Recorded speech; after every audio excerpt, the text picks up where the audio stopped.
welcome to edition 117 of All Killer, No Filler podcast with me, Rachel Fairburn and Kiri Pritchard-McLean. Just before we start, we'll do our usual disclaimer. This isn't hero worship. We do this podcast because we have mutual interest in serial killers. As long as we are doing this podcast, it stops us from writing to them in prison. It does, and we've got a historical romp for you. Thank God. Some feel-good murders, actually, from... A load of crap from the old days, I actually think. That's basically my house aesthetic, is a load of crap from the old days. And a bit of Dunelm. We'll say at the top of this as well, we're going to Australia. Tickets are on sale. Mm. I'm on tour now. Come to that.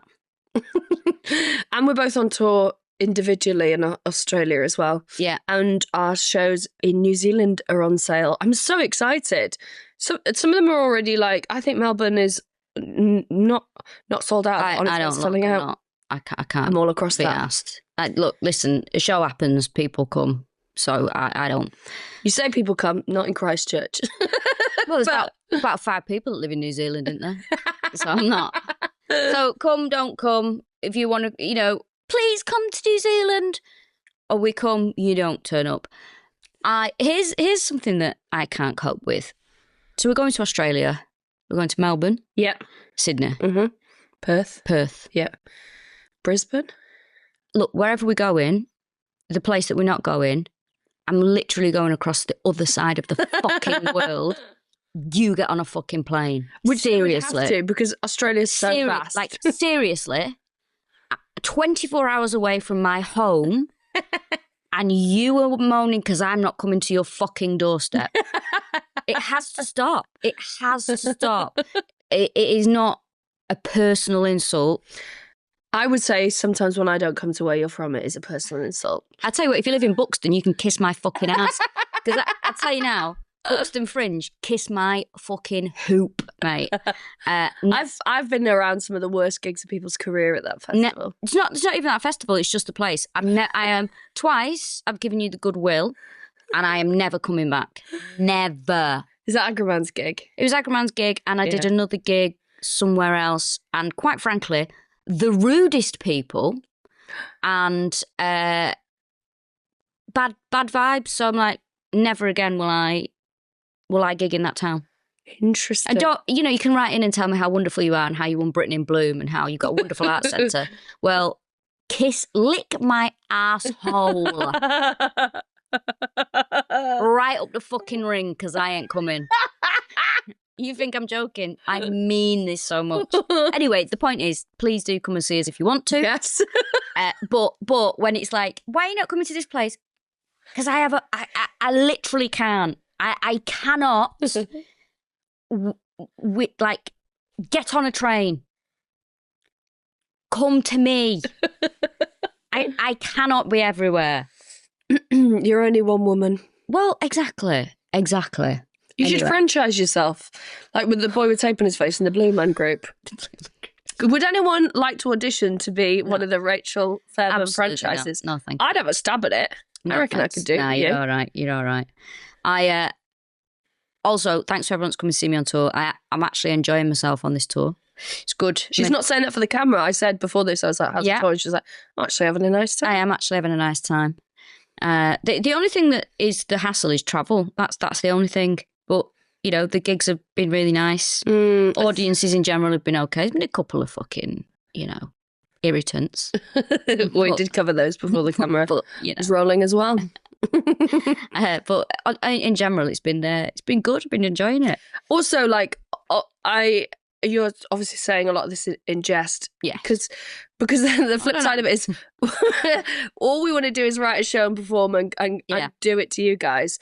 And the fact that Rachel, in particular, as someone who isn't driving at the moment, is dealing with British transport to get to you, that shows how much she wants to perform that show, that she's willing to quote you, bend over and be fucked in the arsehole by National Rail. Hey, listen, trains in the south, so much better than trains in the north. Yeah. The north-south divide. Jesus Christ, we need to sort that out. Let's see how I get on in a couple of weeks. Well, a week's time when I'm doing the northern bit. Also, Glasgow, please come to the show. You're being weird with me. You gone off me? Weirdly, I struggle with Glasgow. It was always fine. And then this year, I was like... Weird, innit? Yeah. Yeah. but people are skint, you know. Come along if you've got money, if you've not. I wonder if we just said something awful about Glasgow. No, never. No, the we love complete it. opposite. I mean, I went to see Liam Gallagher in Glasgow not so long ago. But that was one of the things that I chose, that, didn't it? Anyway, listen, if anyone's got a spare ticket for Oasis in Edinburgh, I'll buy it off you. Just putting that out there. Interesting. Because it's during the Fringe. Are you going to the Fringe? Yeah, I'm going to go. But and I mean this now, last year that I'm doing this. Because I just feel like I enjoyed it last year. Want to do one more. Don't know why it's the greatest Fringe. It's the best Fringe we've ever had. It's not. And that's it. Because I just want to try something out. So it's the last time. Because I can't have another year when it takes up everything. Because it does, doesn't it? Yeah. Just want a year where I don't have to think about it. So last time ever. Fair play. Giles Garnier. Giles Garnier is... He's going to the Fringe. Oh. He went to that clown school. This is a historical werewolf case. So we did Peter Stump. Yeah, they did get on quite well. They would, and they were knocking around about the same time. They had sort of different methods. Peter Stump used to apparently turn into a werewolf using a belt. That is not Giles's weapon of choice. I've got a bit of background to when this happens. Would you like to hear it, Rachel? Go for it. So wolves, so we all know about like the witch trials of the 16th century, but I didn't realise that there was a similar thing going on with wolves. Again, where they were hunted, persecuted, executed, because at the time magic was seen as like a moral failing. Now, I still see it as that now. I think magicians should be banned. And I think we should get every magician on trial for crimes against fucking my patients. Get rid of them. I really wish I was a person who loved magic. Yeah. Because it just seems like... But when I watch someone being impressed by magic as well, it's like watching, you know, when you like hide a treat behind a dog's back and they've got no idea what's going on. I just think there's something really embarrassing to watch other people enjoy magic. I think it actually shows the sign of a weak mind, quite frankly. My friend Andy came to the Fringe a few years ago and he loves magic shows. He just went to watch loads of magic shows to the point I became obsessed with magic shows. And I remember we were talking about who we were going to watch and I was like, oh, well, tonight we could go and watch Paul McCaffrey. And he's like, this with his brochure. He went, does he do magic? I was like, no, it's comedy. There are some that are great and funny, but I mean, you can count them on one hand. So magic was seen as a moral failing. They were worried that if you had, because they believed that, like, you know, magic was a thing that worked. And they were really worried that, like, well, we've just kind of set up a political system. So if you have people who can come along and create complete disruption, and make stuff happen for people, then that threatens politics. So, and Judeo-Christian values. So they were coming down hard, basically, on anything to do with magic. Yeah, sure, why not? You know when people are like, and then we'll have a magician going around the wedding? No. Because it'll be a really nice icebreaker.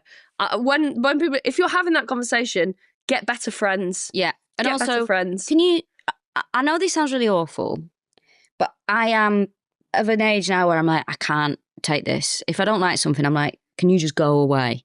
So you'd say that to a little magician at your table at a wedding. Some incel with his card, yeah. And I'd just covered in cum. But also, it's such an intrusion. Like, you're talking, oh, what do you want now? No, thank you. I think, nah, we're all right, thanks. That is, you know, I wouldn't say fuck off, of course, when I say, no, we're all right for the old magic, thank you very much. But then, of course, somebody go, no, please. And then I'm the arsehole. Do you know why you would get, no, please? It's because quite often the curse of the comedian is to be sat on the table at a wedding with people who can't talk. Or you get stuck with the outgoing people. Oh, God. So you get stuck on the... I told you this, haven't I, that our dear friend Kath Hughes at a wedding got put on the fun table. And there was one guy who's like, we're the fun table. That happened actually at my brother-in-law's wedding. That they were like... He basically, in his speech, my brother-in-law said, oh, and we've got, you know, the naughty kids over here. And the guy on our table was like, we're the fun table. We're the fun ones. He was like genuinely gutted. And I've never felt so embarrassed for him. He also had some very weird, intense conversations with me, and I was being very gracious because it was family. But he came and sat down and was like, so I hear you're a comedian? I was like, yeah. And he's like, never done anything on telly though. And I was like, yeah, no, I have done bits on telly. And then he was like, make me laugh then. I said, well, I'm not. I'm at a wedding, so no. And then I did say something sort of mildly funny at his expense. And then he was sort of like, it was so weird. He then switched. He was like, okay, I'm going to let you in on this. I want you to voice an animation that I've written.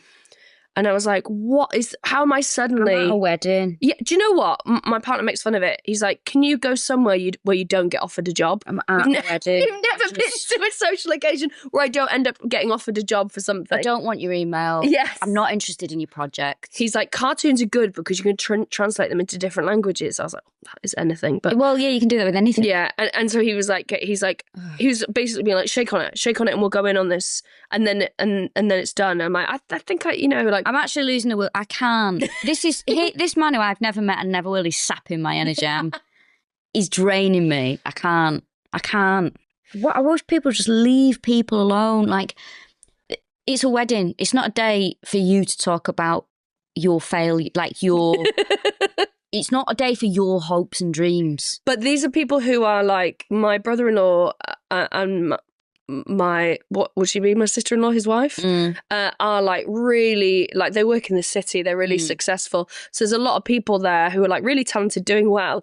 But that doesn't mean they haven't secretly wanted to be performers or do something like that. You've made your choice. You've made your bed, lie in it. Yeah, enjoy the money. You have to accept, and this just goes out to everybody, you have to accept that there comes a time where it's not going to happen.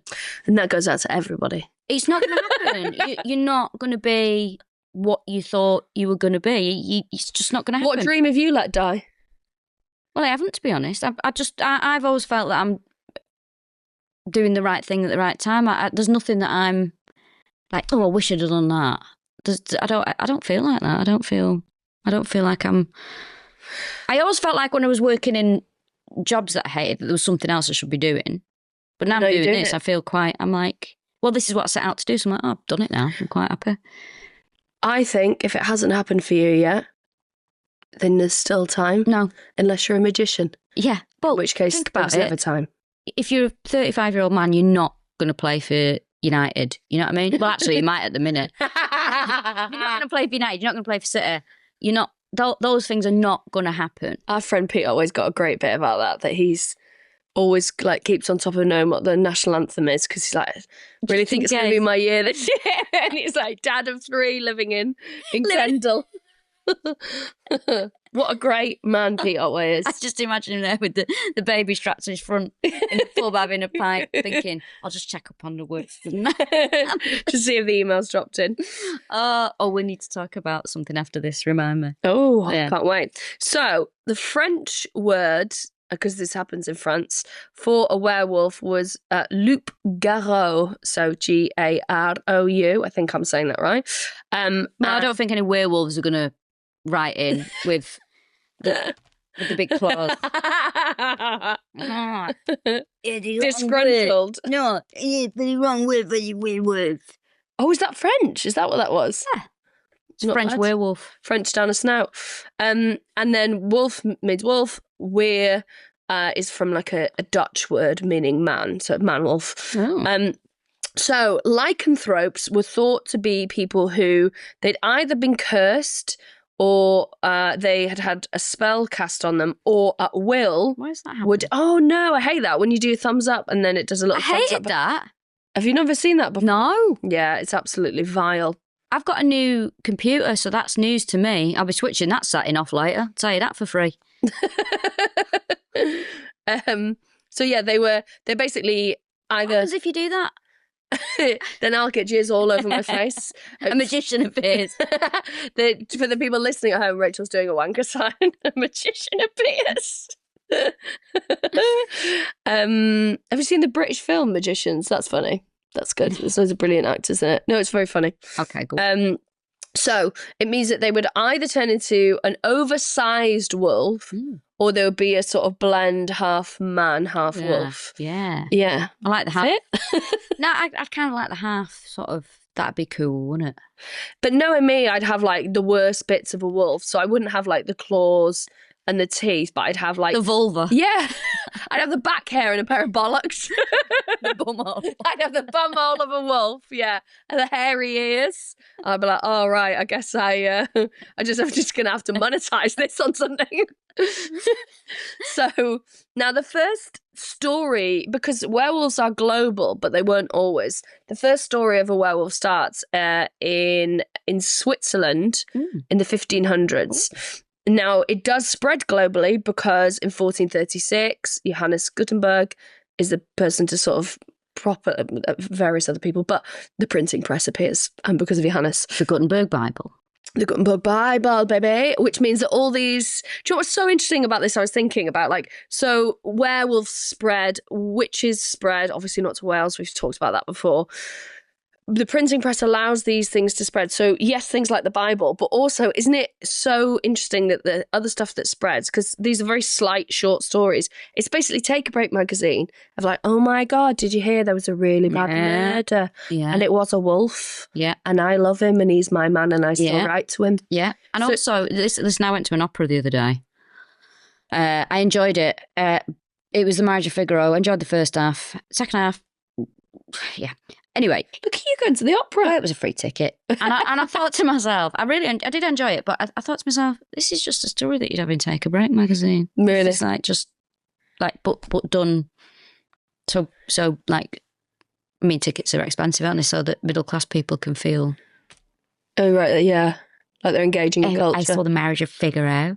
Yeah, it's just a farce. It's just a Yeah. you know. So I just found that quite interesting. Do you know what I saw the other day? It was amazing. I hope they extend the run, is the Inside Number 9 stage show. I've seen it. Oh, you've seen it? Sorry. I loved it. Sorry, do you know when I went? I went to the press night. Why didn't I get a fucking brass night ticket? Saw Brian May. What? I fucking saw Brian May. Brian May was there. Brian fucking May. That's cool. And I honestly, 2 days before, I'd been sat in that living room there pontificating, and I was saying to Tim, "Do you know, I'd fucking love to meet Brian May." Are you serious? Yeah. I was like, I bet I manifested You asked Brian the May. I said, he's a fucking great guy, and blah, blah, blah, blah. If that works, I'd love to meet Freddie Mercury. If that works, I'm putting that out there. I think we'd have a right laugh. And the twist is, you have to die now. But I honestly, I was like, oh my God, I can't fucking believe it's Brian May. Of course, I didn't say anything to him because it was too... What was his hair like in person? Big, but Did it look well conditioned? yes, absolutely. And he was with his wife, Anita Dobson, who he clearly adores. I've never seen anyone be so caring. Also, isn't it awful that in this day and age that we're amazed when a man's nice to somebody?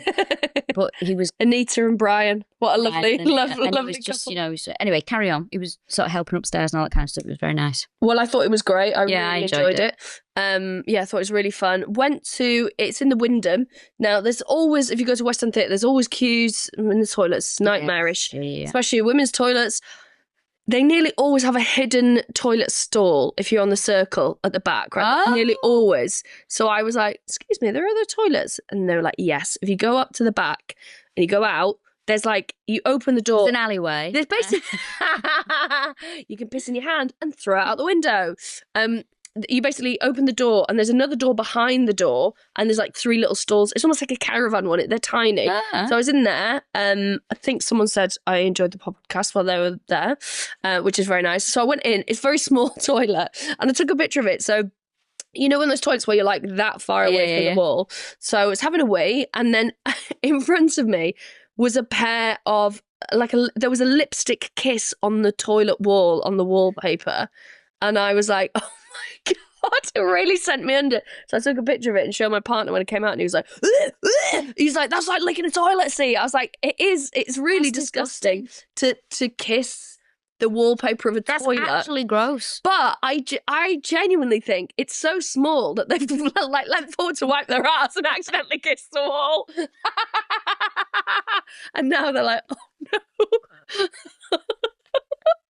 Oh my God. So yeah, but that's not. I won't talk about what happens too much because there's too many spoilers. But it's yeah. If they extend the run, get tickets. I'm going to see it again. I loved it. Yeah. Absolutely. Brian May might not be there.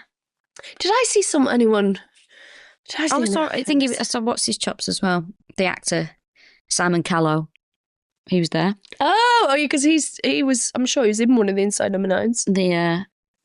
The comedy reviewer from that blog was there. Oh, really? Yeah. Being weird. And I said to Jeanette, I said, is he one of the jump scares? Pithy. Anyway, where were we? So, you got the printing press. Word is spreading. Mm-hmm. Now, it's Tim's alarm. That's his alarm. What a horrible, brutal way to wake up. That's what I have. What do you have? Like a... I don't know. Just something that's a bit more like... You like starting the day, not like... Yeah. I think that's what I used to have. Now I have the phone ring thing. No, I can't have an old-fashioned phone ringing to wake me up because I have an old-fashioned... Good morning, it's the past calling.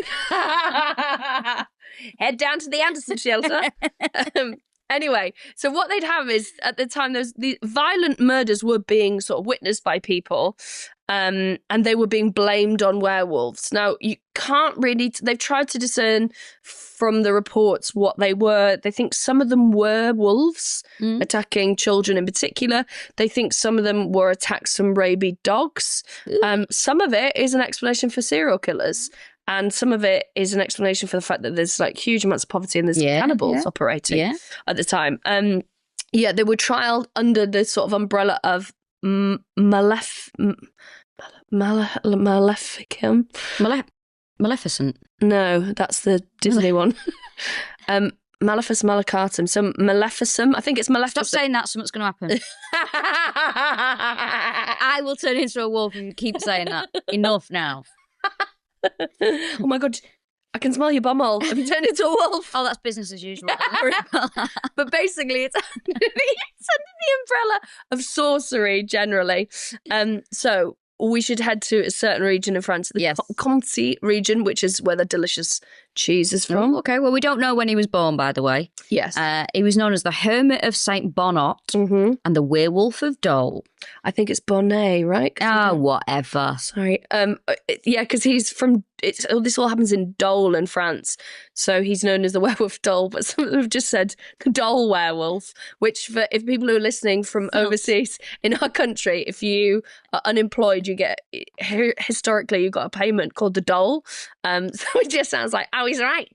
Dole Werewolf. It's like, it's kind of... Here he is, the Werewolf of Dole. It's done that thing again where it's put a bubble of thumbs. Am I accidentally doing thumbs up all the time? Imagine Paul McCartney on this. Imagine Paul McCartney on this. Wouldn't have a fucking clue. Do you remember that awful song that Mick Jagger and that arsehole from Dave Grohl? No. Released during lockdown. Oh my God. Oh my God. I feel ill thinking of it. Like my body's gone tingly. I feel like I'm going to pass out. It's so embarrassing. It's so embarrassing. They do this song and they sing about all things from the pandemic, like meeting up on Zoom. And it's the most unrock and roll thing ever. It's awful. It's awful. It's awful. Look, something for you to look at today. Yeah, it's actually made me go cold down my neck. It's that embarrassing. Is it as embarrassing as when they all sing Imagine in black and white? It's a different kind of embarrassing. Okay, interesting. That was self-congratulatory embarrassing. This is just what the hell is happening embarrassing. Like it shows that lockdown was hard for everybody, even very famous people. It's I can't believe it happened. That to me was more shocking than the pandemic. Anyway, if you see pictures of Giles Garnier, I think he looks like the lead singer of the Cortinas, Liam Frey. Have you seen a bloody picture of him? He was when I was doing my research, Rachel. There was a picture of him, like a woodcut. Yeah, well, not a painting. It wasn't. It wasn't a photograph. Okay. I just went on his Bebo and I saw it there.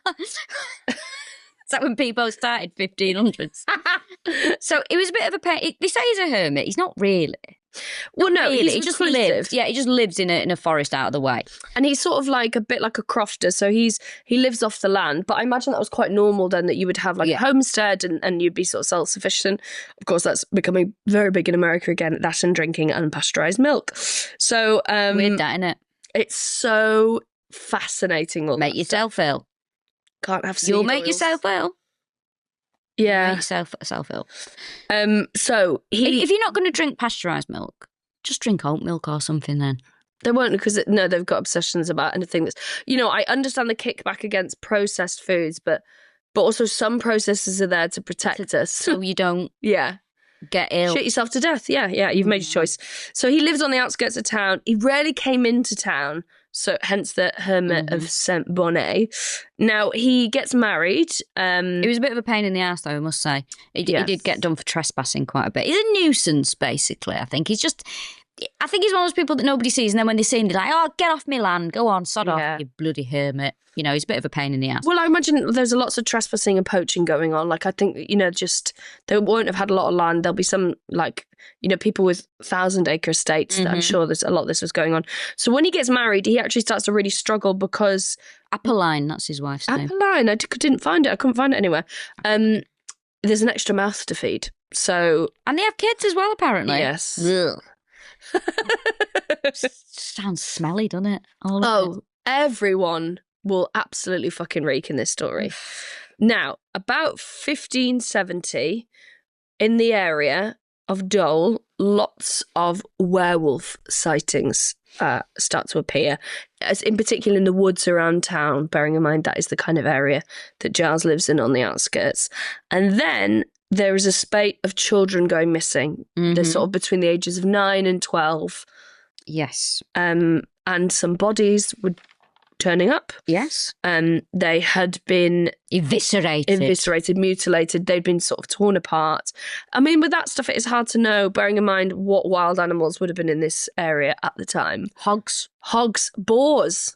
Very dangerous, a wild boar. Yes.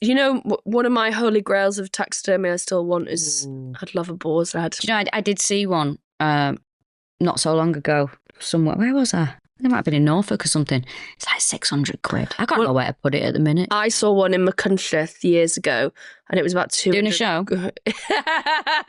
It was doing a type 5 balls there doing shows. It done a clowning workshop as it goes. So I'd seen this boar, and I remember it was massive, and it was 200 quid, and I was like, that's a bag. I know, but I didn't. No. I was like, oh god, I could never afford £200. I know. Well, that's it now, isn't it? You think that's a that's an investment now. Yep. Oh, so yes, so there will be the children. Some of the bodies are found, often in very, very eviscerated. Eviscerated. I like saying that. I've told you about the cat Harvey, haven't I? I've mentioned this on here. So I went to Cornwall a few years ago, and a cat got in the house. Have I told you what happened to Harvey? And we almost took the cat home, but it was like a local celebrity cat. We were like, oh, this cat's found us. And we, and we were like, oh God, can you imagine if we'd have took that cat and we didn't know that it was like the local celeb. Anyway, as Tim puts it, Harvey was eviscerated by a dog. Oh my God. Holiday maker.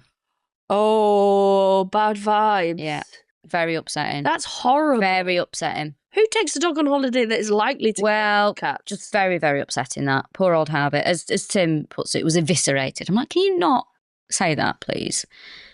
If we'd have took him, he'd have got run over in London instead. That's true. Eviscerated. And then eviscerated by foxes. Eviscerated by foxes, of course. I'm going to briefly drink this. I just don't want to look like I'm doing sponsorship. Although I do. Love a Purdy's. I've never had it. Is it nice? Look, oh my God, now it does look like an advert. Is it rejuvenating? It's a thinking man's energy drink. Do you know what it is? I don't like buying plastic. It makes me nervous. So this is glass. And it was the only thing that wasn't just like a tin of chemicals. There's it's different chemicals. There's a drink that they have in the gym, and it's an energy drink. And I don't usually like stuff like that, but the actual drink machine's been out of order. Your little thing for water. For over a week. No, there's like flavoured water kind of stuff. It's been out of order for 3 weeks now. Fucking sort it out, Pure Gym. Anyway, I got one of these drinks. Bloody delicious. Really? Yeah. No sugar. Very low calorie. It's like an energy drink. Oh, God, it's delicious. My local petrol station, God, I didn't think it was going to get this dry, but it's a fantastic petrol station ever since it, I know. strap in, burnt down. Oh, really? Was that the one I've been in? It's quite big. It's quite yeah. It's got like a spa inside. Yeah. Not a spa as in like, come and have a really facial. is quite the place. Yeah. It's really brilliant, except there's not a fucking bean of vegan shit in there. But I've made peace with it because it's generally pretty good.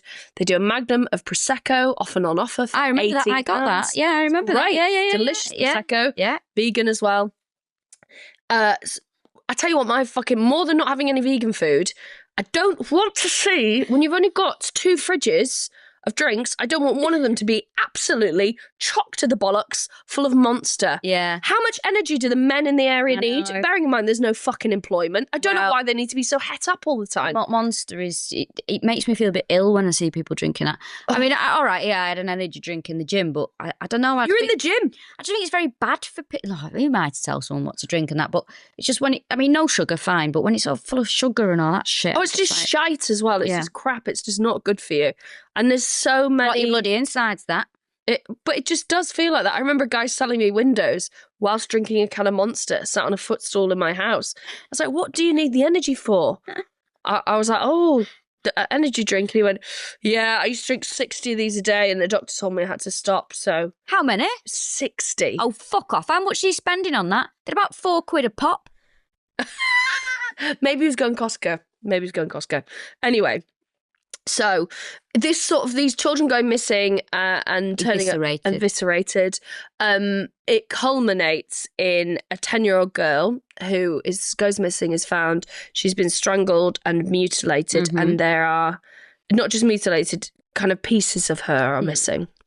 So the township kind of gather. They're like, this cannot stand. So they go to the provincial authorities and they say, can we please get like a task force together to hunt this werewolf? And I can exactly imagine the group of men who would use those words. Kill the beast. Bits like when Gaston was light with his... Well, it's got very those vibes because they go out for 2 nights and they don't find anything and then they're like, bored now. So they're just all sort of like rampaging around with pitchforks. So they go over to Giles's house. They're like, what about that weirdo who lives on the outskirts? Now, apparently, on the way over there, they see this weird hunched figure and they're like, that's the werewolf. They get closer, they see it's Giles. Are like, oh no, it's not a werewolf. Giles stands up to reveal the fact that he's hunched over the body of a dead child. So they capture him. Yeah. And his wife. Immediately bang the wife into arrest as well. It's like, what? She's at home. So he unusually confesses immediately. There is a bit of debate about this because some people say that he confessed under torture, but then some people say that he confessed due to the threat of torture. Well, this is it. Either way, he confesses. Yes, because this is so with so many of the werewolf things that they would be arrested, they would be tortured, and then they would confess. Yes. And we know that any confession getting under torture doesn't mean anything. So the thing that I said was like he confesses to stop himself being tortured and his wife. Yes. So he just gets in there. Yeah. But then also people like, also he could have confessed immediately because he was insane. Like he was not mentally well. So what he says is, when I got married and we had these kids, I was just worried about money all the time. I was worried that I couldn't feed my family. So one night a demon visited me and was like, hey, in the forest as he's foraging, hey, you've been having money problems. It's like, oh yeah, you've been having money problems. Yeah, right. Some horrible payday loan sort of wandering up to you. And he goes, you know what I could do is I could give you an ointment and the ointment would turn you into a wolf and that would make it easier to hunt. Okay. You got me fucking audio. So the idea is that the demon gives him this ointment. He's like, yeah, great, that would make it easier to hunt. He puts the ointment on, but what he doesn't realise is when he turns into the wolf, he would be, the phrase was consumed with rage and hunger. Ah, okay.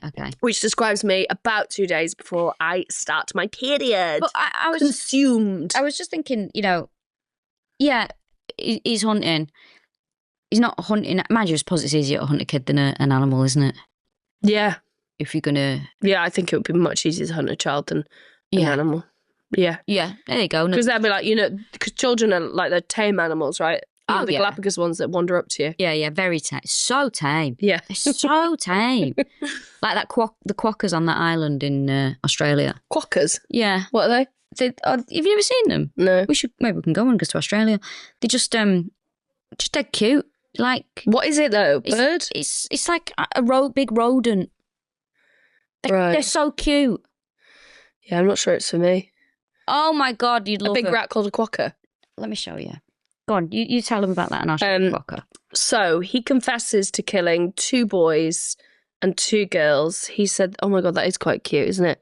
Oh, it was holding its little paws like that. God. And they only they only live on the island. Oh my God, please. Yeah, that is cute. It's more chinchilla vibes, right? Is that how we describe it to people listening? Yeah, it's like a giant beavery chinchilla-y thing. I bet that's bum all stinks. Anyway, so he says, I killed 2 boys, I killed 2 girls. What I would do is I would strangle them. I would eat them there and then because I was... raw. Yeah, raw. Well, I mean, sometimes that's more money, isn't it? He says, but I would bring some meat home to my wife. So yeah, he was also implicating his wife in that accidentally. Yeah. So, oh my God, what is yours? He says the first killing was around end of September or early October. He said he abducted a girl aged 10 or 12 by dragging her into a vineyard near Gorge Farm. So French. Strangled her, undressed her, ate flesh from her thigh and arm in the forest, and then he took some home for his wife. 1st of November, the second one, All Souls Day. They keep mentioning bloody feast days, and it's quite irritating. But don't you think that, I'm not saying he didn't commit any crimes, but if that happened, everyone would be like, that's my 10-year-old. The fact that, like, there's nothing that supports this feels like it's all rubbish. a bit odd. Like, I think there's it's the old days. I don't trust anything. So he says he attacked another girl in the meadow. He said he bit and scratched her, but he was interrupted by passers-by, and the girl died of her injuries, scratched to death. 3rd of November, which is the feast of St. Michael. He killed a 10-year-old boy, ate his thighs and belly, cut his belly open, took a leg to save for later. Why is he doing this on feast days? Well, feast, innit? You're hungry. What is a feast day? I thought it's where the whole town put on food. There's pretty much there's always a bloody feast day going on. Can I tell you what I'm really distracted by? So we're recording this podcast in Rachel's room. Yeah. There's a hand-knitted... Oh, this doll? A soulless doll just staring at us. So it's got like a little pointy hat and completely black eyes. My mum got me this. Because in fact, she was in Wales. She might have been in Llandudno. And there was a little shop, and she sent a picture of that, and I said, I feel sorry for it. And she said, I bought it, yeah. And now it lives on my desk. And now it haunts you. There you go. Do you know what it reminds me of? Go on.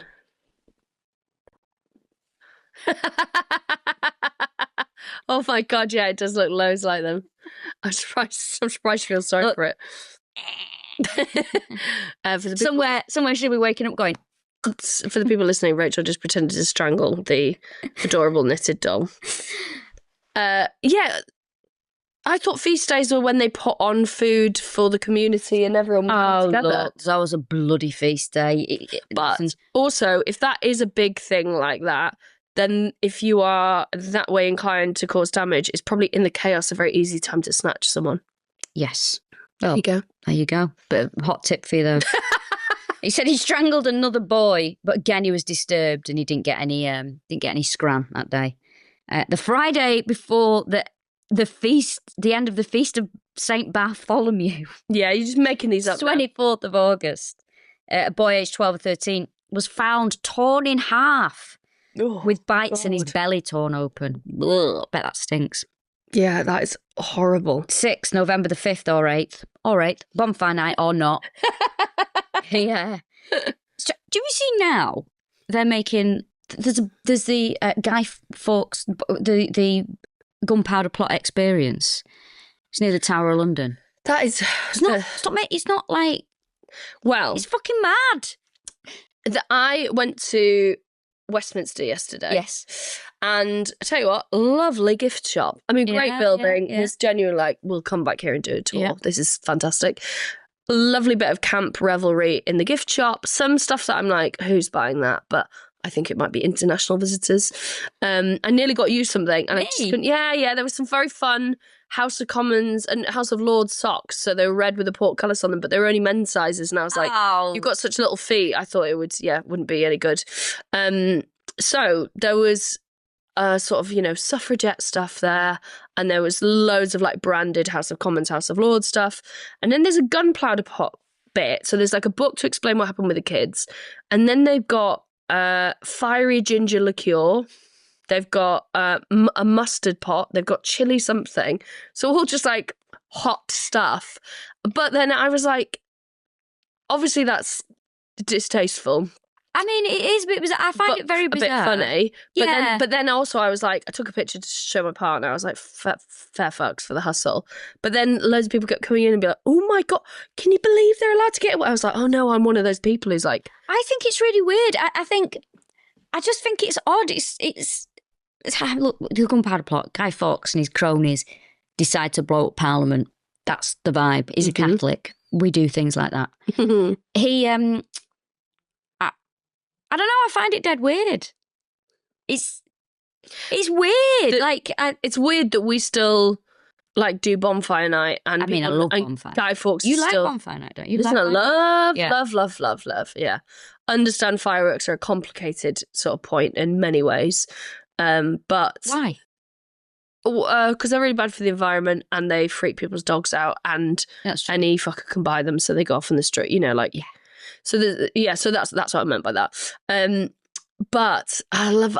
I think they're quite magical. I love them.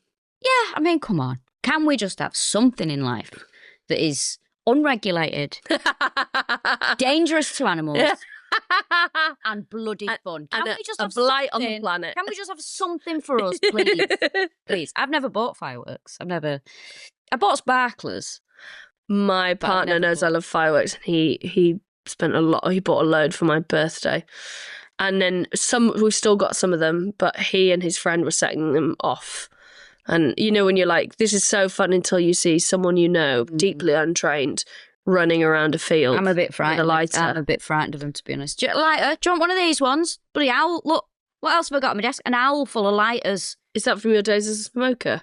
No, well, a lot of them to light candles, but yeah, from my days as a smoker, you end up buying lighters all the time, and it's probably the thing that I find most, lighters. So I've just kept. I put them in my owl now, I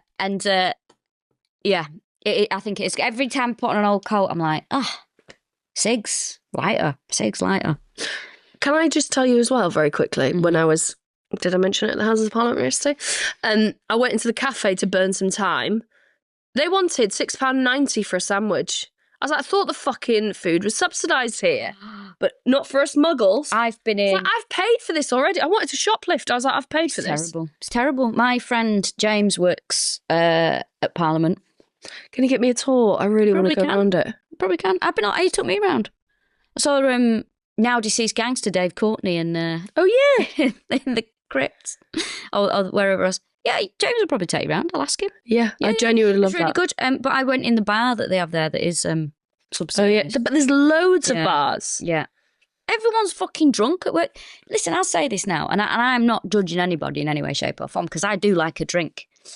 But I am always shocked at how much people drink in this country and at what times. I'm always shocked. I am always shocked that people sometimes do go to the pub at dinner time. That shocks me still. Whenever I walk past, it's usually Wetherspoons because they're open for breakfast, that kind of thing.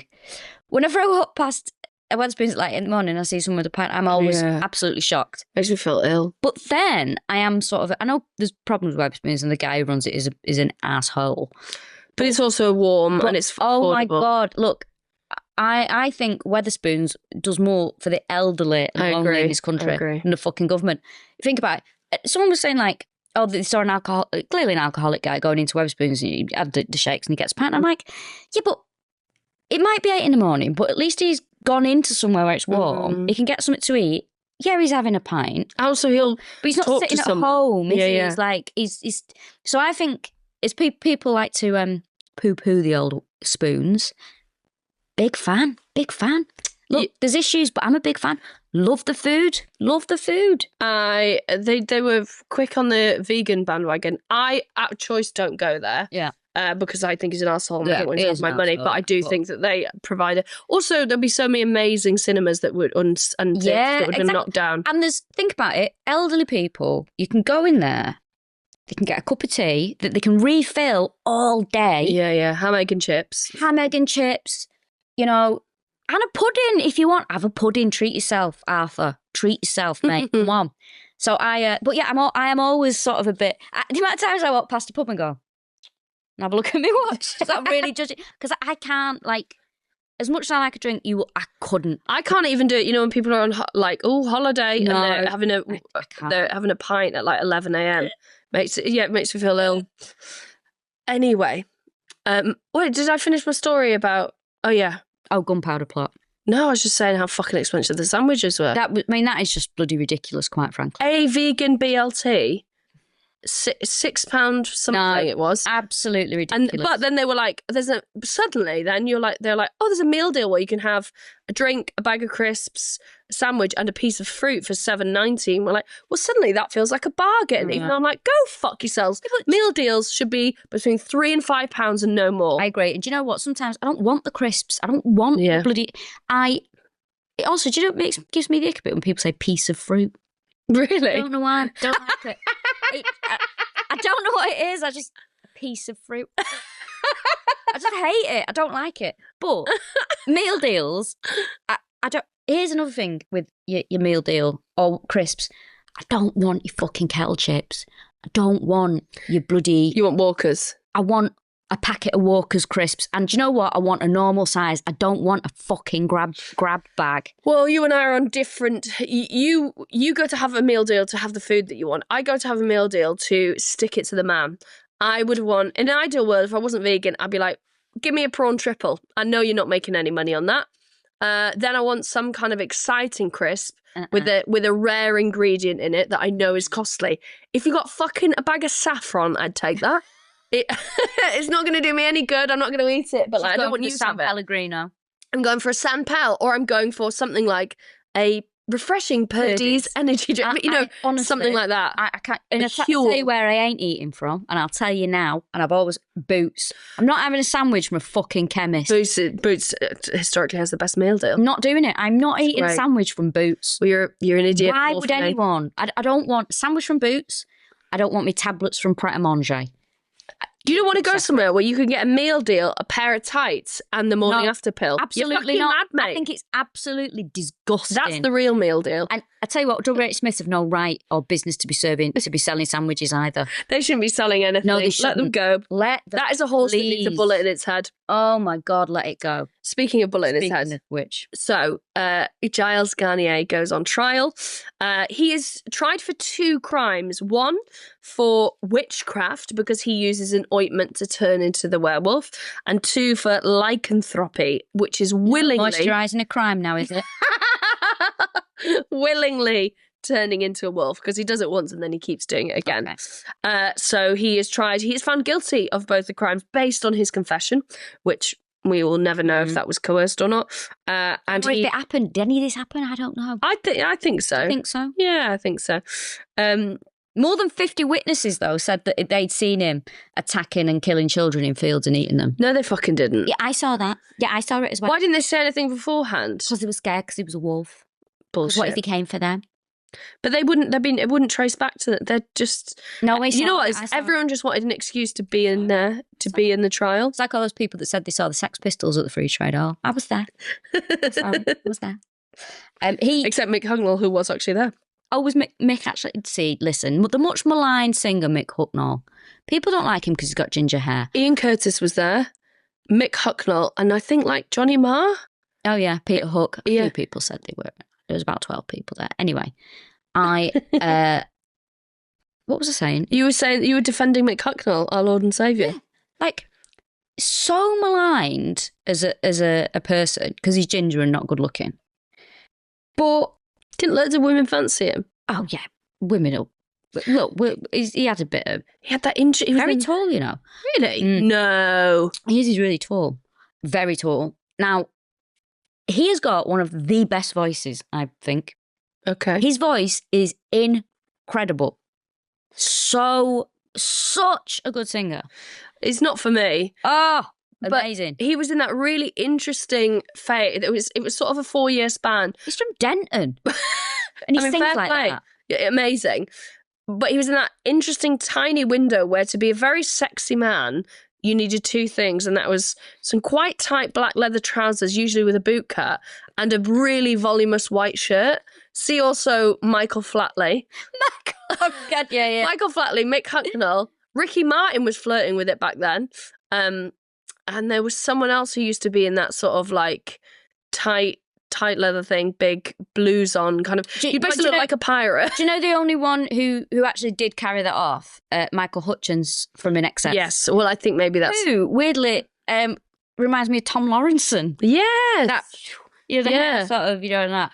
Meatloaf as well sort of flirted with that for a while. He did. Yeah, I don't know how successful that was, but what a weird era that was to be like, I'd love him to look like he's a swashbuckling sort of and like the sort of laces around oh my do you know God. what I mean, the lace. Imagine getting lacing up your groin.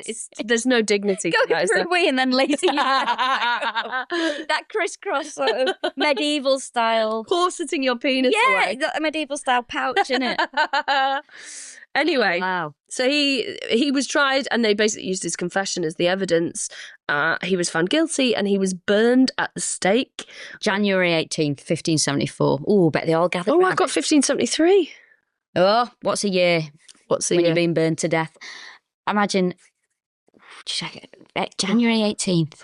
Also, I was like, oh God, the French. Why are they burning people at the stake? But like, it's not like we were doing better things to people. Oh, also, it's meant to be a deterrent, isn't it? I can't imagine anything worse than being burned alive.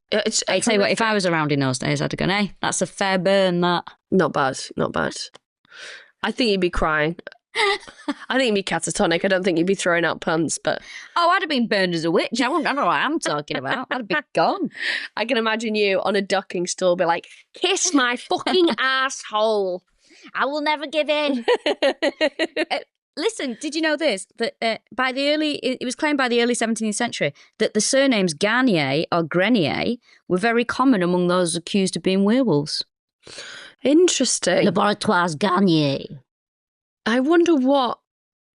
I wonder if it was like a certain ethnic group or something that was targeted. Because this is what this strikes me as. You know, with witches, they were just like, any woman who's got land who is that I don't want to have sex with or won't have sex with me, you're a witch.